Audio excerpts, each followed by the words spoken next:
Discerning Hearts presents Heart of the World, Meditations on the Paschal Mystery with Dr. Anthony Lilles. In response to the isolation in which much of the world was plunged into due to the outcomes of the global pandemic caused by the coronavirus in 2020, Dr. Anthony Lilles has chosen to offer Discerning Hearts listeners an opportunity to enter into a special retreat, which he was to offer in April of 2020 at a retreat center in California. In this special presentation, consisting of several successive conferences by Dr. Lilles, he will base his meditations on the Paschal Mystery by exploring the great spiritual classic, Heart of the World, by Urs von Balthasar. We now present Conference 2, Part 2 of this retreat with Dr. Anthony Lilles. I'm your host, Kris McGregor. This is found on page 82 of Heart of the World by Urs von Balthasar. Do not take offense, you branches, at the deformity of your trunk. Do not scorn the powerlessness that strengthens you. For in me, death is at work, but in you, life. You are sated. You have already become rich. Without me, you have attained to lordship.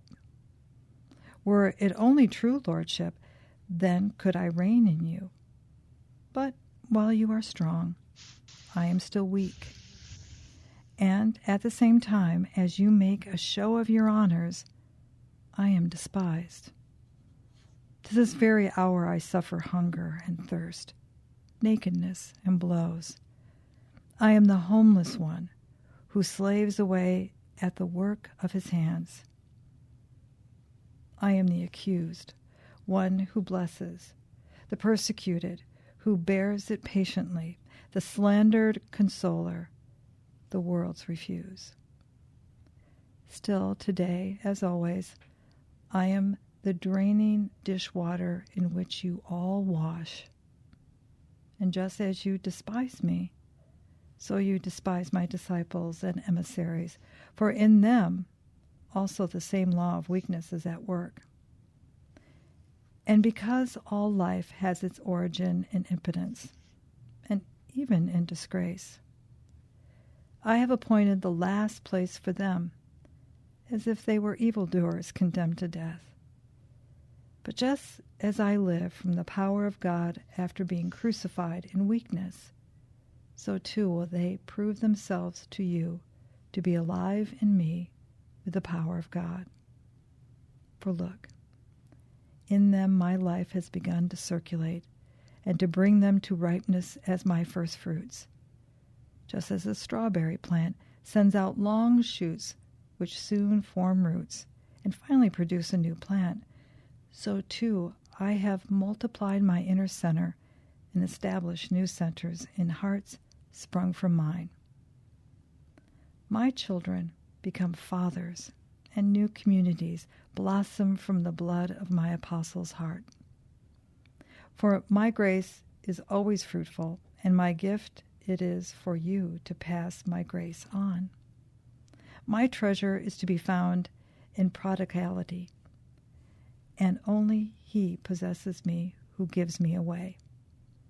For I am indeed the Word, and how can one possess a word other than by speaking it? Beautiful. Thank you for that. This is a very rich reading. In the very beginning, we have that image of the vine and the branches, and the trunk of the vine. It looks kind of deformed and twisted and so forth, and the branches look like they're new and filled with life. And von Balthasar kind of does something a little bit interesting. And Jesus, when he teaches it, he talks, the two images, powerful images he gives is, apart from me, you can do nothing. And so we need to stay grafted on the vine, connected to him. And in this reflection, though, the stump and the vine seem to have not a lot to do with the vine is life himself, and he's undergoing death. And we seem to be the ones who are fully alive, but until we've repented of our sins, we're really subject to death, And so, what does it mean to be grafted onto the vine? It means to die to ourselves. And so, this leads to the second great image that Jesus gives us in that reading, and that is the Father is the vine dresser, and he prunes the vine so that it will bear much fruit. This image means a lot to me because I grew up, my grandfather had a vineyard. My uncle still farms it. And one of my favorite times of year, besides harvest, was pruning the vines. And because the other workers and so forth, while we were working, they would sing. And it was kind of fun to hear the songs and try to keep up with them. They worked pretty fast. And then after we pruned the vines, we would pick up the old vine stumps and things. And so this image has a lot to me. But why did I remember asking my grandfather why we pruned the vines the way we did. We only allowed just a couple branches to remain. And he said, if you didn't do that, the vine, its energy, it won't be as fruitful next year because you have too many shoots on it. So some of the vines need to be clipped off so that the vine will produce more grapes. And so that's the image that we get in the scriptures, and people in vineyards today know this. This is the same truth. But in our lives, something needs to be clipped off and die. And behind this whole reading, as you were reflecting, the thought of that is what came back to us. We have a certain amount of hubris and a certain amount of arrogance towards God. And we have maybe the initial grace of conversion, and we are maybe on a little bit of a spiritual high, or we're at a high about how successful our careers or our families are. And we can let that get us carried away. How do we stay rooted to the vine? How do we stay grounded, grafted onto the vine, connected to the vine, to Jesus, who is working in our death, who seems to choose the least? And not only does he choose the least, but the people who follow him, they seem to go into the least too. And that was also a part of this theme. And isn't part of the reason why we would rather exalt ourselves and our accomplishments and get caught up in kind of this and say, is because when we look at Jesus, we have a hostility. We don't want to die. It's a scary thing to be in the last place. And yet that is where Jesus continually, perpetually works.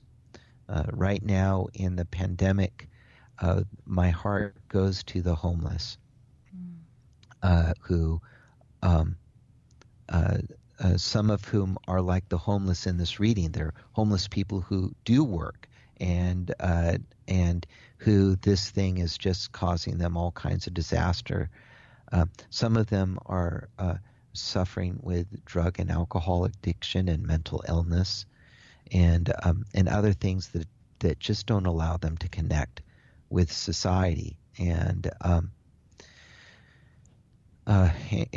so they're very vulnerable. Well, what's being said to us in this reading is that that's exactly where Jesus is.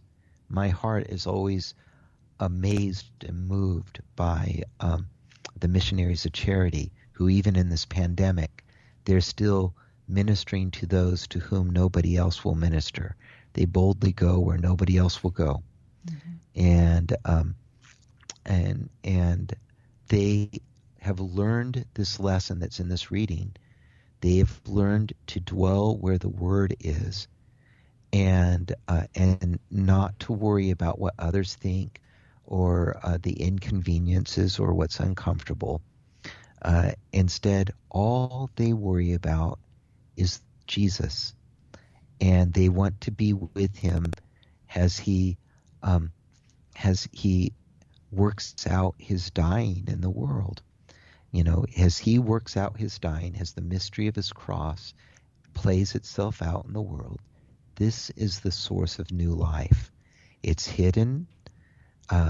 It's not apparent. No one praises you for it. You're overlooked. But for them, Jesus and the new life he gives us through his death is so precious, they never want to be separated from it.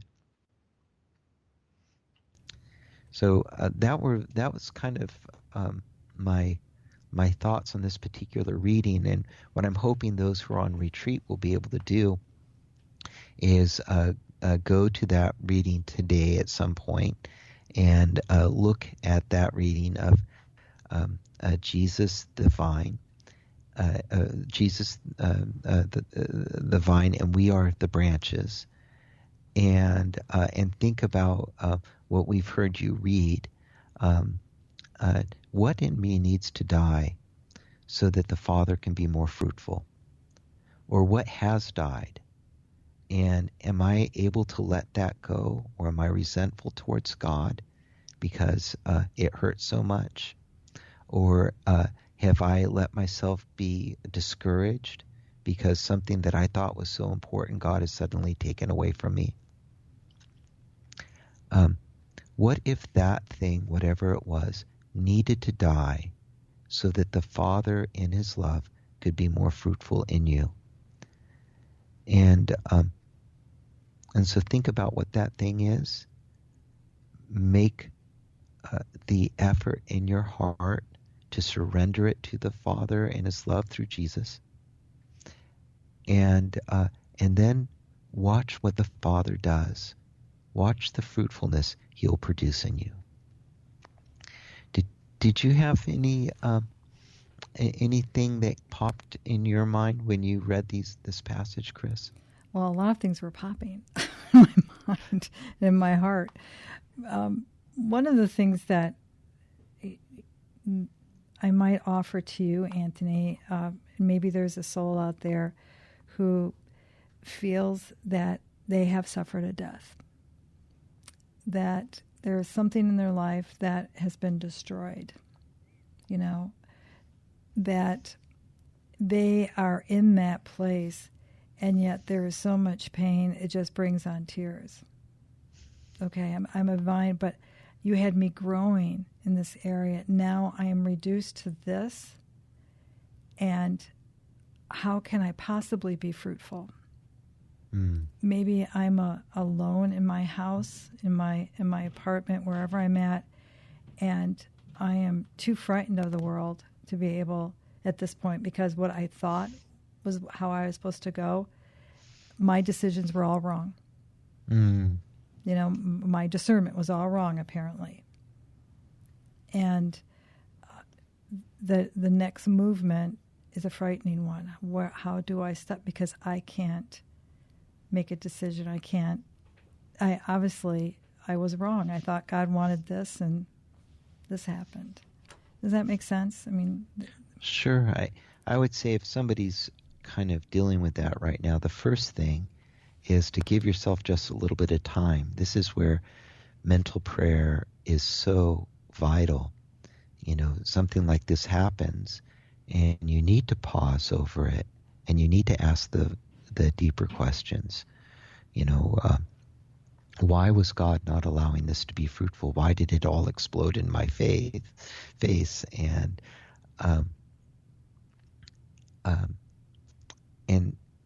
if you will pause and surrender the situation over to him,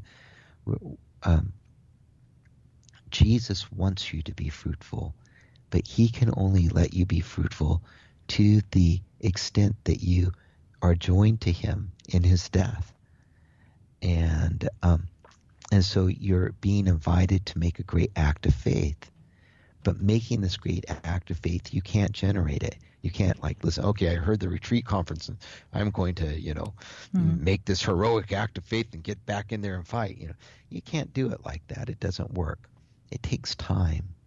And but the soul that will surrender itself to the Holy Spirit, it patiently, as it goes through the hurt, God teaches it such powerful, powerful things. It gives it treasures that it could never receive otherwise.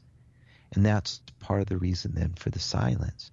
The silence in prayer is the place where you let God bestow on you the blessings he wants to give you. If he's taken something away, there's something even more beautiful he wants to give you. And like a confident child, confident in its Father's love, open your hands and be ready to receive it. And he may take his time giving it to you. Well, let him take his time giving it to you. Whatever time it takes will be time well spent. And then after you receive the consolation from the Father, you'll be able to console those he sends you to with the same consolation that you've received. Anthony, also, I think this, that you mention it, pruning in this particular description by Christ, how he offers this, I am the vine, you are the branches. And the whole aspect of pruning, it hurts. It's not like getting your hair cut.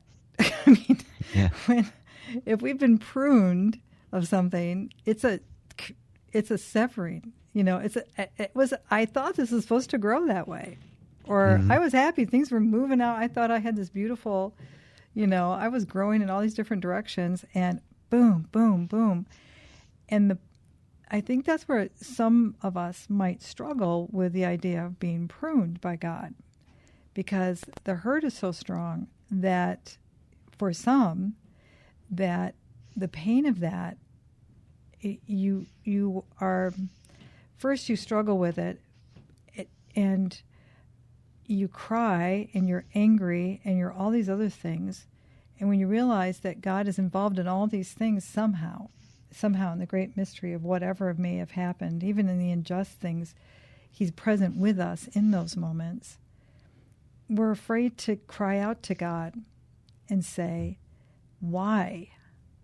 If you were, where were you? Why did you let this happen? Because I think there might still be a block, like somehow for a Jesus that will suffer death and be crucified, how can I yell? How can I cry out and say, I'm not happy? As this is what, the Teresa of Avila thing, this is what you do to your friends. We don't, and so we kind of hide from even that, don't we? Yeah. Well, I think it's true. Although part of the reason to go into silence is it helps you find your courage to say what you need to say to God. And he wants to hear your concerns. Yes, he already knows what's there. He already knows you're unhappy. But he really wants to hear from you because he treasures you. And he knows that this thing has hurt you. And if there was any other way, he would have found it. But he couldn't find it. And so this was the way. And so he's asking for your trust. And that trust includes sharing with him where you're actually at. That's what I mean by going into the silence. Going into the silence is pouring out your heart until you have nothing more to say. And then waiting for him to answer you. And sometimes scripture or a good spiritual book can help you while you're waiting. And sometimes the rosary or the Jesus prayer.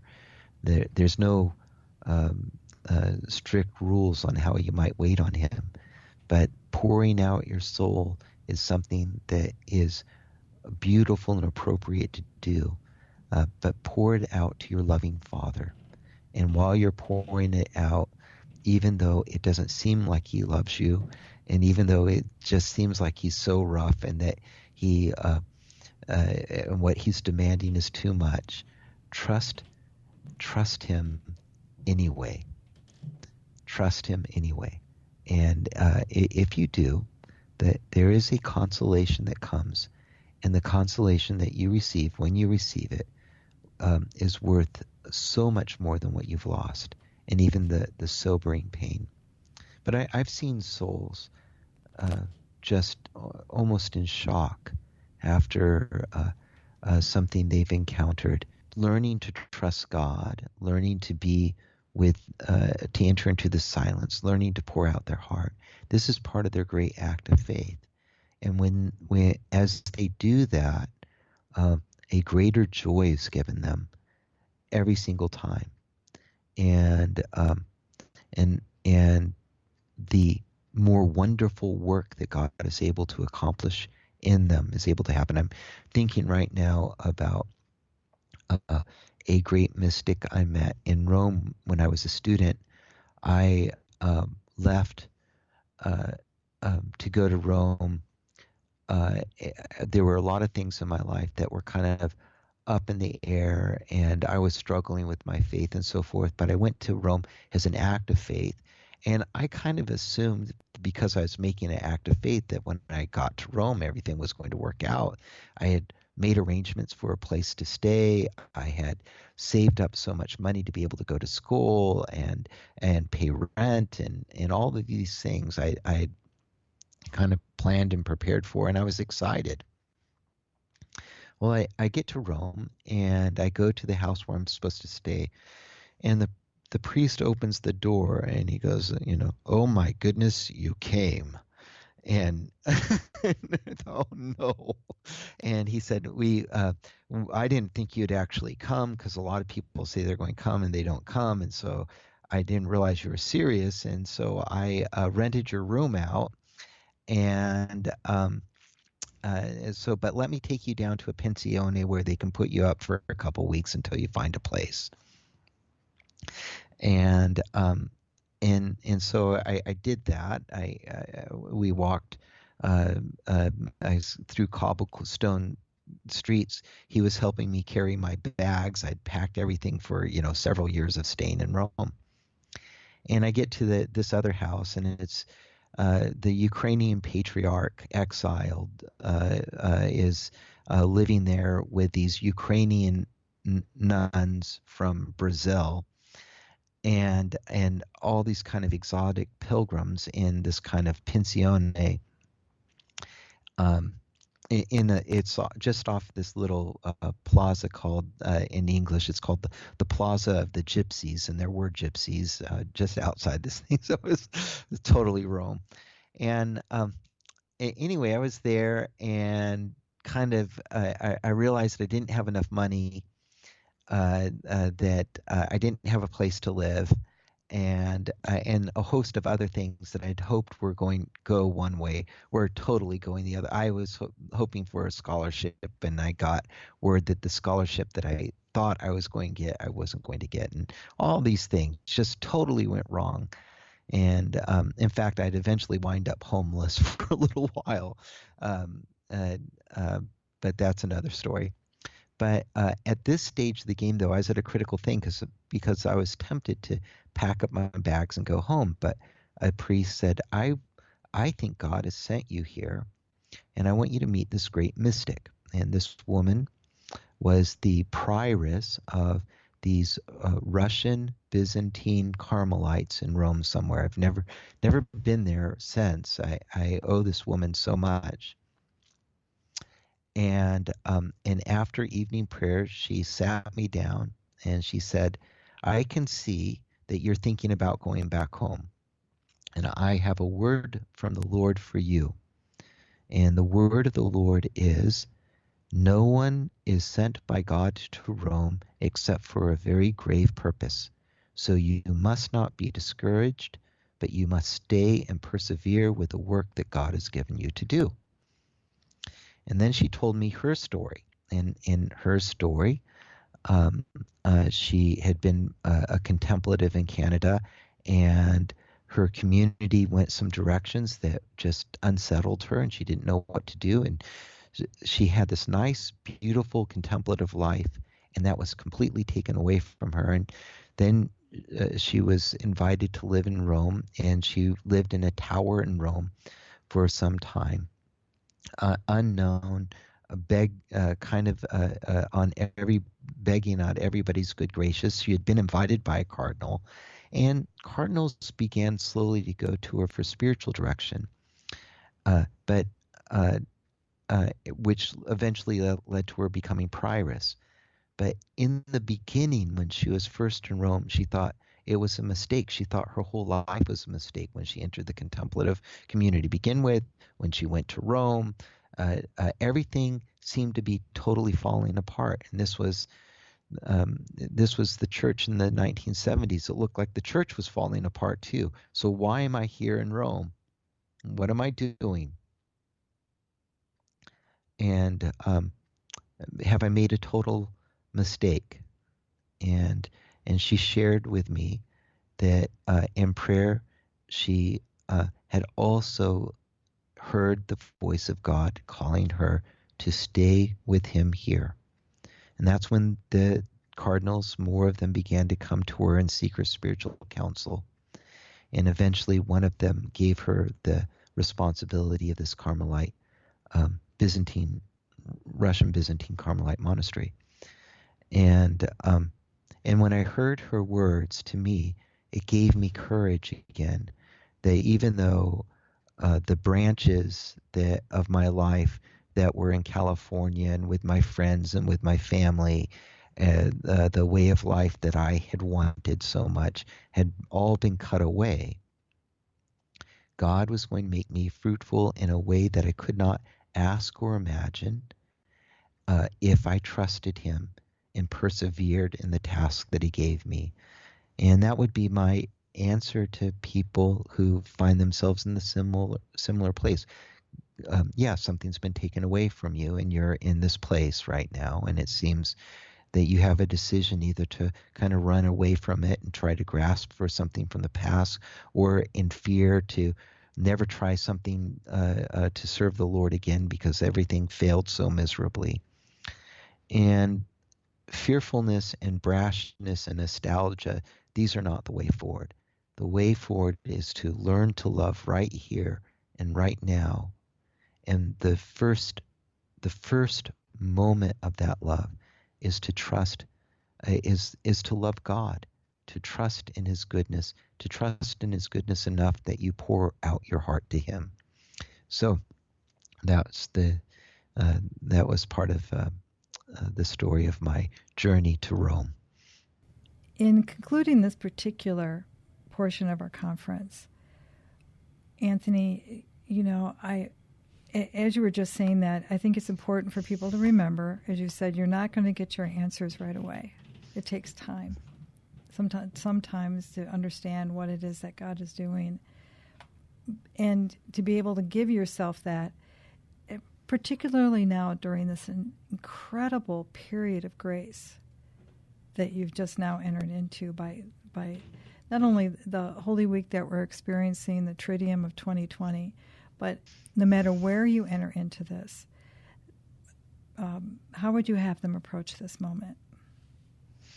Well, I've talked about the importance of having a place and time of prayer in your household during this time. And I strongly recommend letting your life be built around prayer. So looking at your daily life right now, and instead of building it around the meal times or the television times or whatever else, build your life around prayer and put that first. And if you don't pray the rosary, maybe start praying the rosary or the Jesus prayer. If you've never tried praying the Liturgy of the Hours, it might be time to take that up. But whatever time you spend in prayer, however you order your life so that you have space during your day for you and God, probably the most important part, whatever form of prayer you use, is to by faith believe that he's personally present to you and that he's at work in your life and in your family and in the world, and believe it as a matter of faith confidently. With don't banish doubts as they come up. Just surrender the doubts to the Lord and choose to believe that this God who is love is at work in your heart and at work in your world. And he's at work in the places where we need to die to ourselves and where we've suffered death. But he is at work, and he's accomplishing something beautiful. And whatever the rest of your prayer, wherever it takes you, start with that act of faith in him. And if you'll do that, I think some of the beautiful treasures that he wants to give you, precisely in places where you've suffered death or that you're having to let go of, I think you'll begin to see his providence in a wonderful way. It's beautiful. Thank you, Anthony. Thank you, Kris. God bless. This concludes Conference 2, Part 2 of this special audio version of an online retreat entitled Heart of the World, Meditation on the Paschal Mystery with Dr. Anthony Lilles. This retreat is based on the book Heart of the World by Urs von Balthasar. To obtain a copy of this book, please visit the website of its publisher, Ignatius Press, at ignatius.com. To hear and or to download this audio podcast, visit discerninghearts.com. You can find it on numerous podcast streaming platforms, as well as on the free Discerning Hearts app. This has been a production of Discerning Hearts. I'm your host, Kris McGregor. We hope that if this has been helpful for you, that you will first pray for our mission, and if you feel us worthy, consider a charitable donation, which is fully tax-deductible, to help support our efforts. But most of all, we hope that you will tell a friend about discerninghearts.com, and we hope that you will join us again for Heart of the World, Meditation on the Paschal Mystery with Dr. Anthony Lilles.